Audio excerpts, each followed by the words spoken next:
Hermanos, muy buenos días.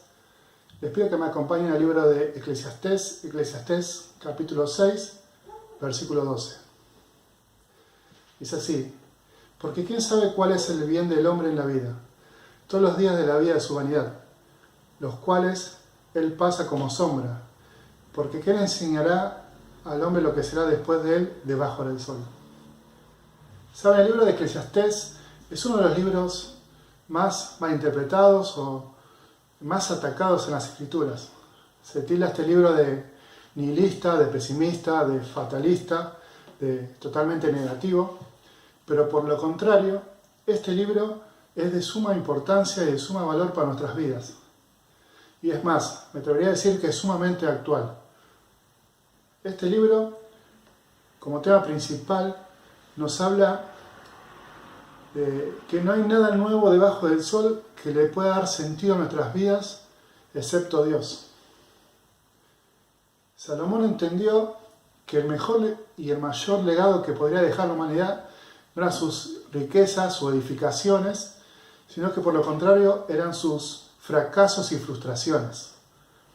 Así que él escribió este libro después de haber fracasado. Dios le había dado fama, riqueza, poder, todo lo que cualquier hombre podría desear, pero él le dio la espalda a Dios y solo encontró insatisfacción y no encontró un sinsentido a la vida.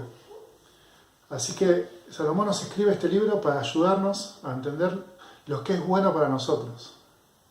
Podríamos dividir este libro en tres grandes partes.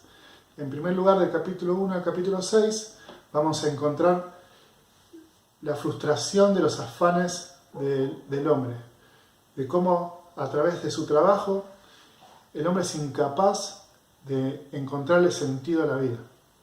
Del capítulo 7 al capítulo 11 vamos a encontrar la incapacidad del hombre de entender la voluntad de Dios y la obra de Dios. Y aquí vamos a encontrar la ignorancia del hombre, la incapacidad de que con su sabiduría poder llegar a Dios. Y en último lugar, el capítulo 12 vamos a encontrar la conclusión del libro. Así que, hermanos, los animo a que puedan leer este libro, que puedan acercarse a él. Es de sumo valor para nuestras vidas. Acabamos de leer el capítulo 6, versículo 12, que es un texto clave en el libro porque es donde hace el cambio de argumento. Hablando de las obras, pasan a hablar acerca de la sabiduría y deja una pregunta. ¿Quién sabe cuál es el bien o qué es lo bueno para la vida del hombre? Y nosotros podríamos pensar en una lista enorme de cosas que serían buenas para nuestras vidas, de cosas que serían útiles, de cosas que serían de bendición, nos harían bien.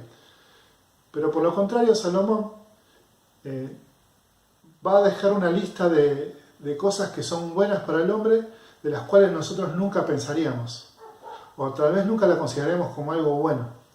Si vamos al capítulo 7, donde prosigue este argumento, vamos a encontrar, por ejemplo, que él va a utilizar la palabra mejor 7 veces en contraposición o usando la palabra para diferenciar las cosas que son mejores para nuestras vidas. Y miren qué interesante, dice versículo 1 del capítulo 7. Mejor es la buena fama que el buen ungüento. Mejor es el día de la muerte que el día del nacimiento. Versículo 2. Mejor es ir a la casa de luto que a la casa de banquete. Versículo 3. Mejor es el pesar que la risa. Versículo 5. Mejor es el oír la reprensión que la canción del necio. Versículo 8. Mejor es el fin de los negocios que su principio. Mejor es el sufrido de espíritu que el altivo de espíritu. Y acá encontramos una lista de cosas que son negativas, ¿no? Dice, mejor es el día de la muerte que el nacimiento, mejor es la casa de luto, mejor es el pesar, la tristeza del rostro, mejor es el oír la reprensión, mejor es el sufrimiento. Lo que nos está intentando decir Salomón es que las adversidades no son tan malas, sino que por lo contrario traen beneficios a nuestras vidas. Y la verdad, yo hoy no quiero hablar acerca de los beneficios de la adversidad. Todos estamos pasando por momentos difíciles, de poco o de nada de trabajo, de muchas dificultades, de problemas de salud, de no poder ver a muchos seres queridos. Entonces nos sentimos a veces tristes, angustiados, y la verdad que no quiero hablar acerca de los beneficios, aunque es lo que habla Salomón, sino que me gustaría rápidamente hablar de 3 peligros que podemos correr en medio de las adversidades. En medio de estas circunstancias difíciles en las que estamos viviendo, podemos correr 3 peligros. Si vamos al versículo 7, vamos a encontrar el primero de ellos. Dice: ciertamente la opresión hace entorpecer al necio. Ciertamente la opresión hace entorpecer, al sabio. Y aquí vamos a encontrar el primer peligro. Cuando las dificultades, las adversidades se empiezan a estirar, comenzamos a sentir el cansancio y la opresión de estos problemas, tenemos el peligro de entrar en confusión, el peligro de perder la perspectiva, el peligro de perder la compostura y de tomar malas decisiones. Así que el primer peligro del cual tenemos que tener cuidado es que en medio de las dificultades es la confusión. Esta confusión claramente viene por la falta de fe, pero le puede pasar hasta al hombre con más fe, porque cuando las circunstancias difíciles se alargan en el tiempo, es difícil prevalecer.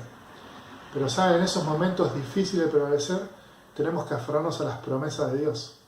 Y una de las promesas de Dios que podemos aferrarnos es 1 Corintios capítulo 10, versículo 13, que dice que el Señor no nos va a dejar ser tentados más los que podamos resistir, sino que con la prueba también traerá la salida. Así que sabemos que aunque estemos pasando por adversidades, esas adversidades tienen un fin y podemos soportarlas, porque el Señor nos está ayudando, ¿sí? Así que el primer peligro es el peligro de la confusión. Tengamos cuidado, que estamos expuestos a tomar malas decisiones. Versículo 8. Dice: mejor es el fin de los negocios que el principio. Y a veces nos pasa esto, ¿no? Que nosotros tenemos el deseo de obtener los resultados, de obtener los beneficios, pero de no transitar todo el recorrido del negocio, de lo que estemos haciendo para llegar a ese resultado.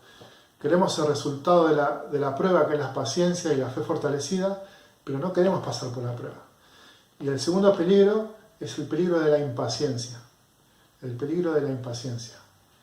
Y saben, hay momentos que se hace muy difícil soportar, y aquí es donde se empiezan a interrelacionar los peligros. Tanto la confusión como la impaciencia están totalmente relacionadas, y todas tienen una misma raíz, que es nuestra fe. Por eso, si leemos, por ejemplo, en Santiago capítulo 5, cuando habla de la paciencia, que nos habla del sembrador que está esperando, tenemos que aprender y ser sabios en que el fin de la prueba nos trae beneficios.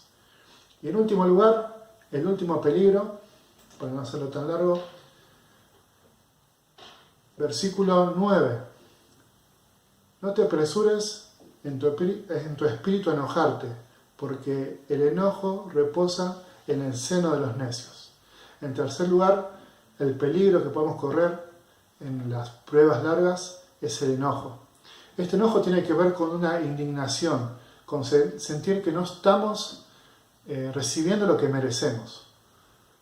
Este enojo tiene que ver en parte con el orgullo, en parte también con saber que hay cosas que nosotros no hicimos mal. A veces pensamos que si estamos pasando por pruebas o por dificultades es porque hicimos algo malo, y no necesariamente es así. A veces pasamos por dificultades porque las necesitamos para fortalecer y para avanzar y para crecer. Así que, hermanos, tengan en cuenta estos 3 peligros que podemos correr en este tiempo: el peligro de la confusión, que nos lleva a tomar malas decisiones; el peligro de la impaciencia; y el peligro del enojo, de este orgullo que no acepta lo que estamos viviendo. Este pasaje, esta línea de pensamiento, termina en el versículo 14, que dice: en el día del bien, cosa del bien, y en el día de la adversidad, considera. Dios hizo tanto lo uno como lo otro, a fin de que el hombre nada halle después de él. Así que las dificultades están puestas para que nosotros podamos acercarnos más a Dios. y este es un tiempo para acercarnos más a Dios. Les dejo solamente, por último, el Salmo 130, del versículo 5 al 8. Solamente voy a leer el 7 que dice: espera Israel a Jehová, porque en Jehová hay misericordia y abundante redención en él. En Jehová hay misericordia y abundante redención en él. Hermanos, esperemos en el Señor en este tiempo, porque hay misericordia. Sepamos que